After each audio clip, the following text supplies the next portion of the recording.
Hello, I'm going to talk about the Infinite Archive today in this video. This is a very uh, unique area in the Elder Scrolls Online. You can either do it by yourself, with a companion, or with another guildmate or friend. Um, there are unique class sets that you can collect from this area. So if you pick up an Arcanist set, only an Arcanist can wear this. Same with all these others. If it's a Dragonite set, only the Dragonite can wear it, for example. So these only drop in the Infinite Archive, and they can only be worn by the class that they are tied to. When subclassing goes live, then it will be based on the parent class. So if your character is an Arcanist, then they can wear these, regardless of what other skill lines you choose to pull in on them. So that's how the sets work. Every time you kill Thoat, you will get a piece of gear, and if you encounter a Marauder, which will randomly spawn once you kill Thoat one time, then you can encounter a Marauder once per. Uh, I don't remember what they're called, but I'll call them rounds. Um, you have 5 stages to complete. 4 of them will be random bosses from around the game, and then you encounter Thoat at the end of each round. And the first time you fight Thoat, she only has one form. The second time, she will morph into a Frost Atronach, or it's probably a Mirror Atronach, really. Um, and then she will turn into a Manticore on the third encounter, and then the fourth encounter. This is where you get your Undaunted bust, and it's essentially kind of the equivalent to a veteran difficulty uh, beating the archive. Then you will have all 4 total formations of Thoat, the standard one, the Atronach, the Manticore, and then finally the dragon. And then those are all the forms that she doesn't have any more morphs after that. And as you progress further into the archive, it gets more and more difficult. So you really, really have to pay attention to what kind of a build you're coming in here with, what kind of gear sets you have, what kind of buffs that you pick up throughout the way. I'll go over that in here in a minute. But if you kind of not build very tanky and then kind of try to go deep, you're gonna have some trouble in the later rounds because you're gonna be too squishy. And then on the other hand, if you go too tanky, it's gonna take a lot longer because you don't have that much damage. So you have to kind of really figure out where the sweet spot is for your character. But I'm gonna go over the vendors here since we're in this area. I've already done a round today, so I can't pick up the quests. But this guy here will give you the main quests for just killing Thoat at least one time. You can keep going after that if you want to, but you can turn the mission in after you kill Thoat once. And then this is a newer vendor that they added last year, where you can kill Marauders, or you killed Fabled, which are kind of elite ads like the Sun Eaters or the Brewmasters, and those type of enemies. That when you get that mission, you have to kill 10 of them. If it's a Marauder, you just have to kill one Marauder. So there are 2 areas where vendors are.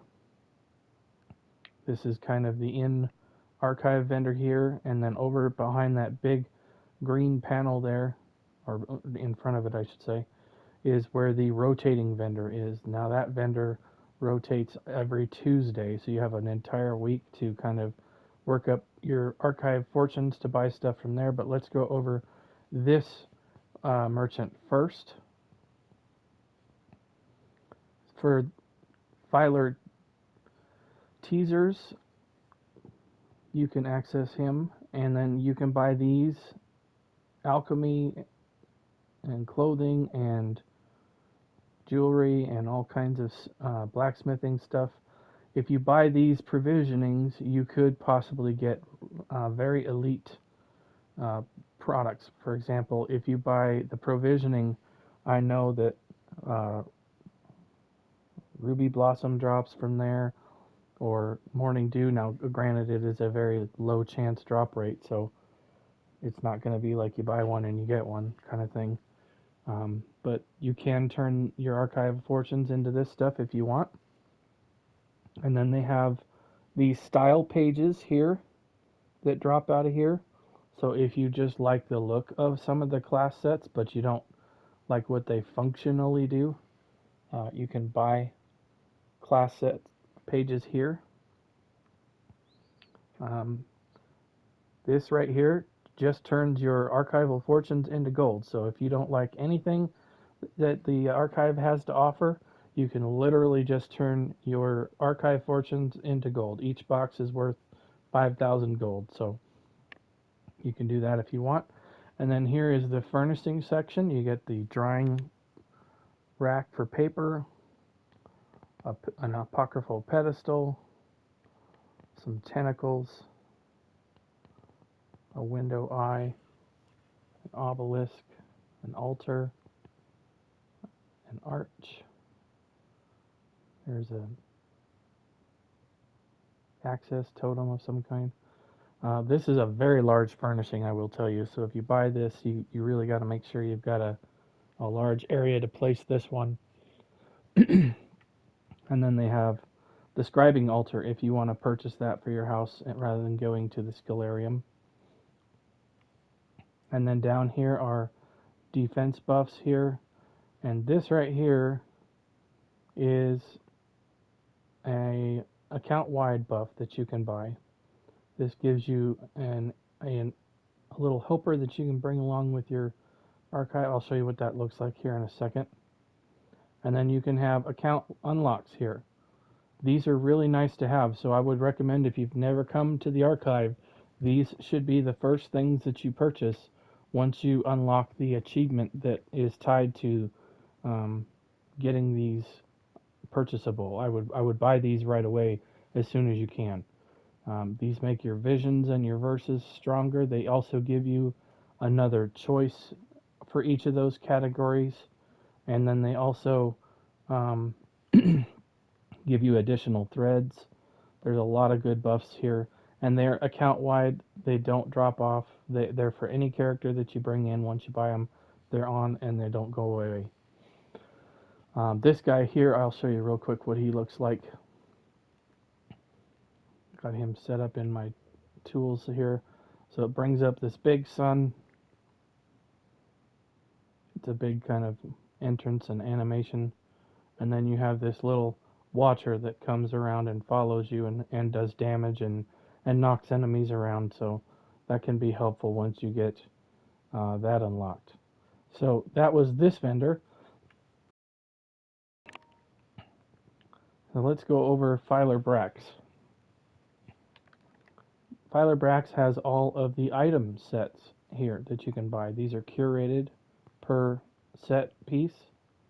And then these are unidentified, so you could get duplicates if your sets are fairly filled in. So be careful if you continue to buy these and your sticker book is filled mostly, then you could get some duplicates, and you might want. I would recommend, rather than buying these up here, these are kind of expensive. I would recommend just getting on that class and running that class instead of buying coffers once you get your sticker book mostly filled in for that class.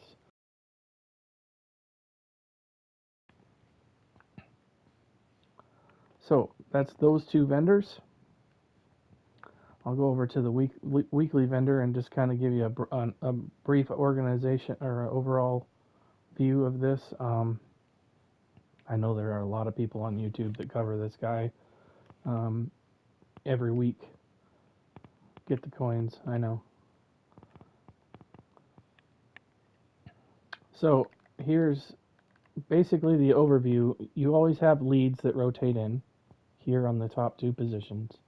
And then here's a style page mask. So if you're like me, I get kind of tired of running those dungeons when they have a style page active because the drop rate is rather terrible. So what you could do is you come in here, run a couple of rounds of archive,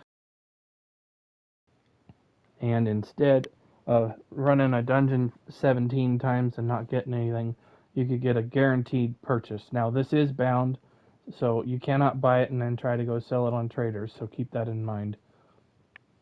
But to me, if you're wanting to collect these and actually have them on your account, then this is the better way to do it rather than grinding a dungeon for a chance drop that just is not really that great.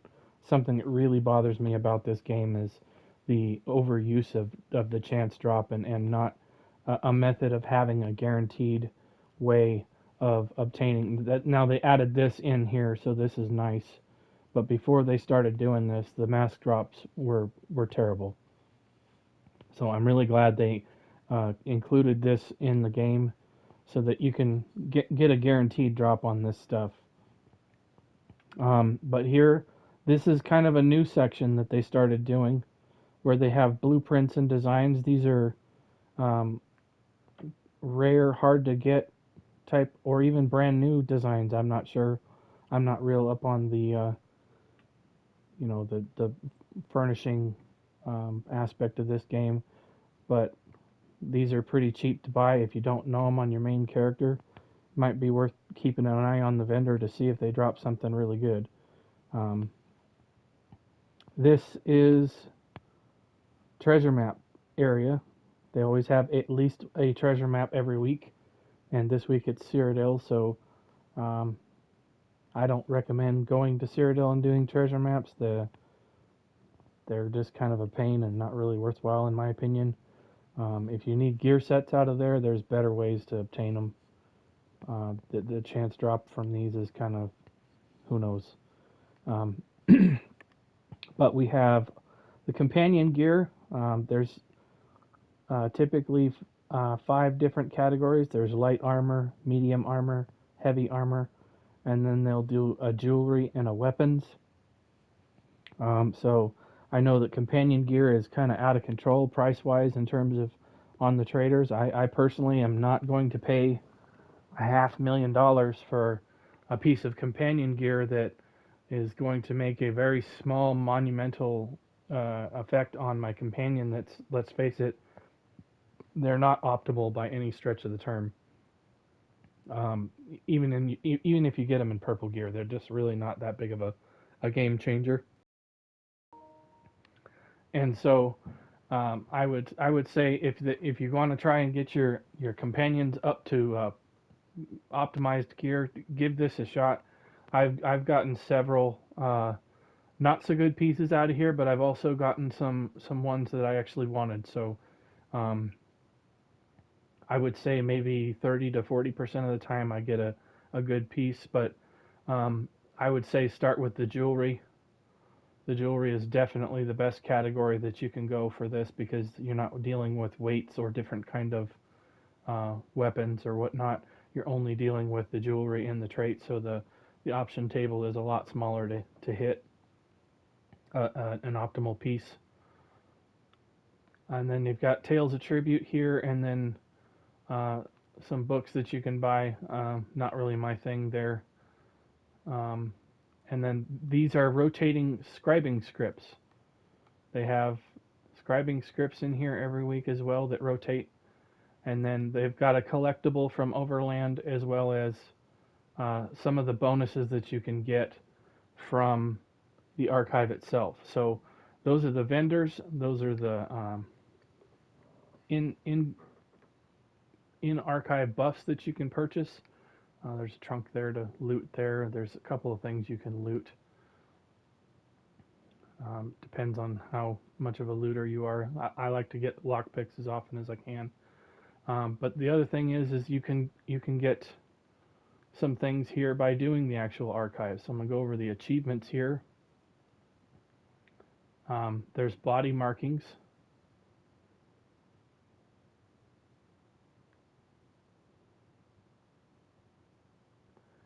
And there are face markings. You can get a title. There's a Skiver Pet. There's 2 sets of body markings. There's the Shattered Mirror Maze markings. I'll show those in a minute. And then there's the Veteran of the Infinite Archive. You can also get a Maligraphic Mount, and then there's another title and another. There's a memento there. There's another memento and another memento. So there's another title there. These are Tales, Attributes, Achievements. Again, I don't really do those.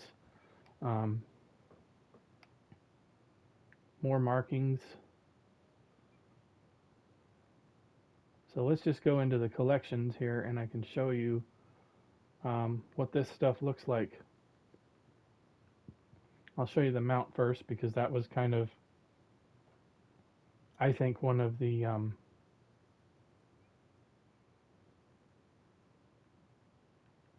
coolest things that you could get. I think this really looks good on an Arcanist too because it kind of goes with their theme, but that's the Maligraphic Mount there.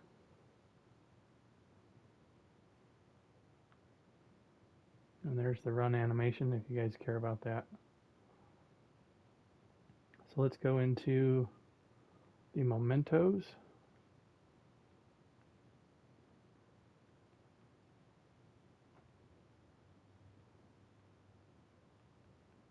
I have just too many mementos.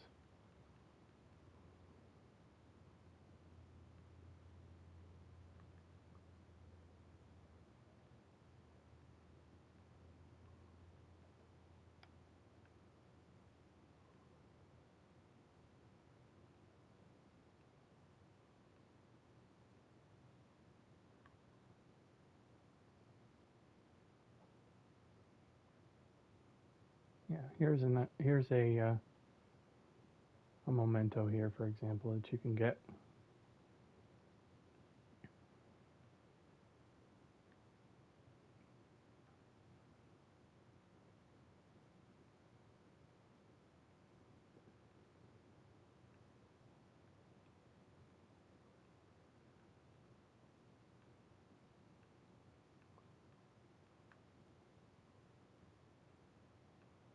And there's another one here, the summoning the book tornado.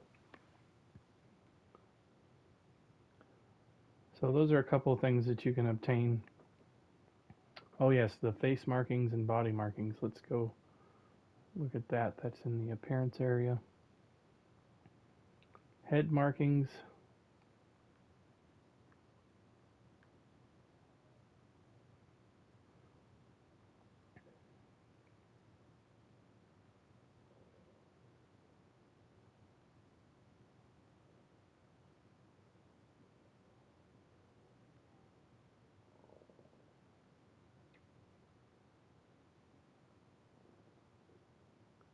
Not as noticeable, but... And then there's the veteran of the Infinite Archive. Get out of this menu and maybe that book tornado will go away. That's a heck of a memento. It's a long one. But then when you go into the archive itself,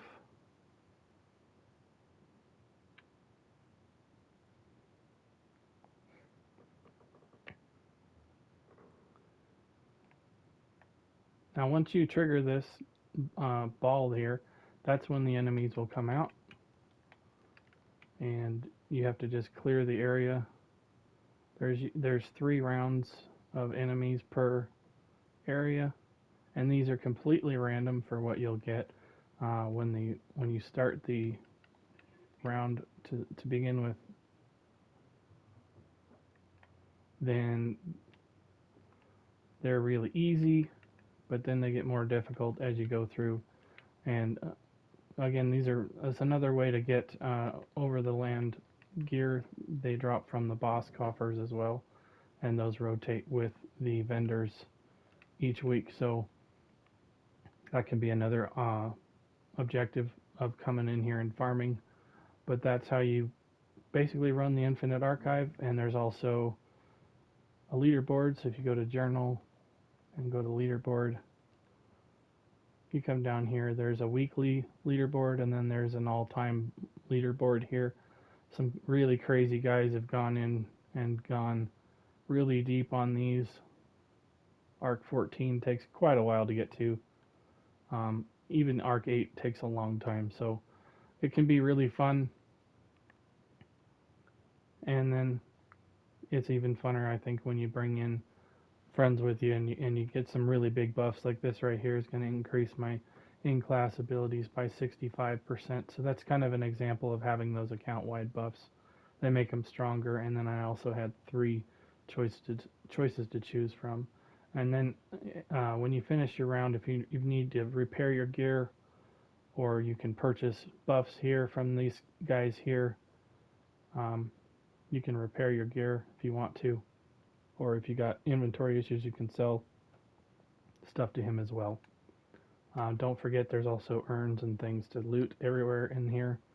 So there's all kinds of things you can focus on and work on in this area, in this arena. But it's randomized, and so it's always different every time you come in here. It does have kind of an overall structure that doesn't change, but it can be a lot of fun and something different to do. So give it a try if any of that stuff interests you. Thank you for watching my video, and I'll see you in the next one. Check out my channel with the other folders to see if there's anything else that you would be interested in learning about. Thanks.